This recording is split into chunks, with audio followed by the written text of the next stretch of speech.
As a journalist and as editor of, or one of the editors of Country Guide, we have to look at trends. And that's what I want to share with you today, the changing roles of farming women today that I've noticed. And this is from 2013 census was about 30% of farmers are women. Anecdotally, 2016 looks a great deal different to me. I think we've seen a lot of changes in the last few years, and this room is part of that change. There's a great deal more diversity than any time before. Today, the scale size of farm to farm is huge. Who's involved, the business structures that they use, even what they produce is significantly different. In my area, I found out there's a guy growing 200 acres of bok choy. 25 years ago, I didn't even know what bok choy was. In the last couple of years, I've noticed that there's a little shift here, and I'm seeing more women in decision-making roles.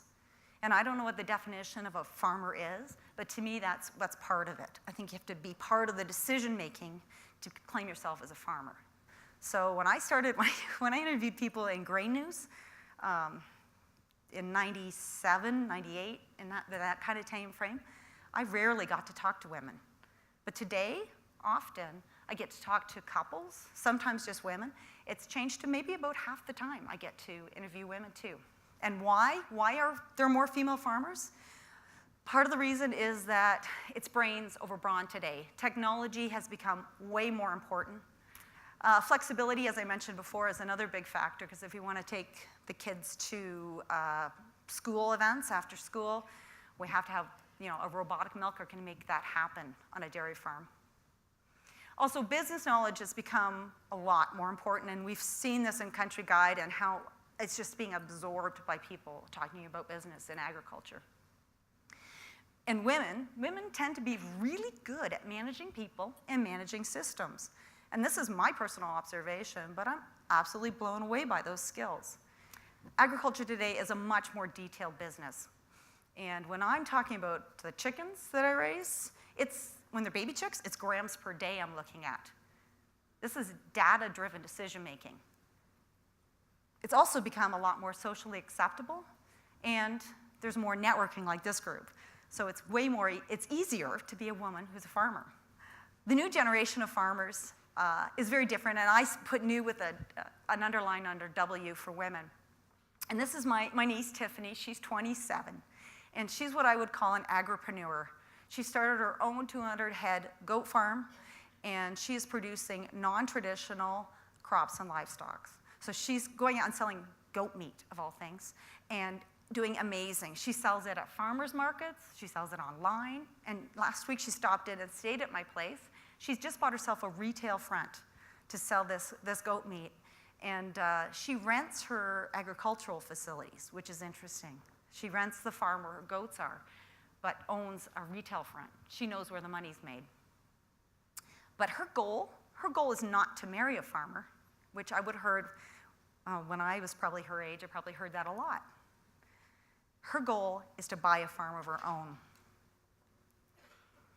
Has there been a gender jump shift? That's a good question.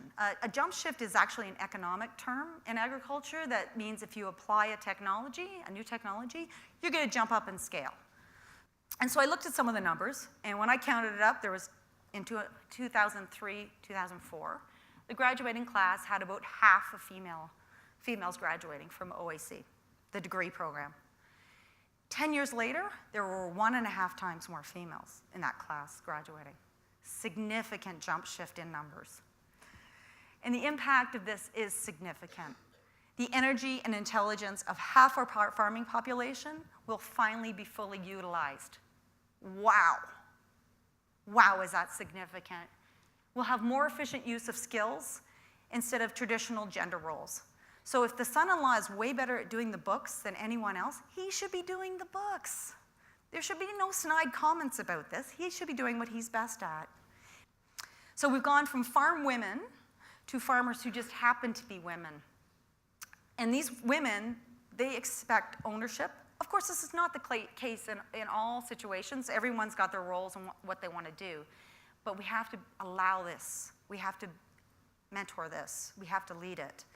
These owners, they want to be paid. They want to be solution finders. They want to be responsible for their decisions, not whispering the answer in their husband's ears. They don't want to do that anymore. And they want to be integral to their operations, not peripheral. And that is very significant. Thank you.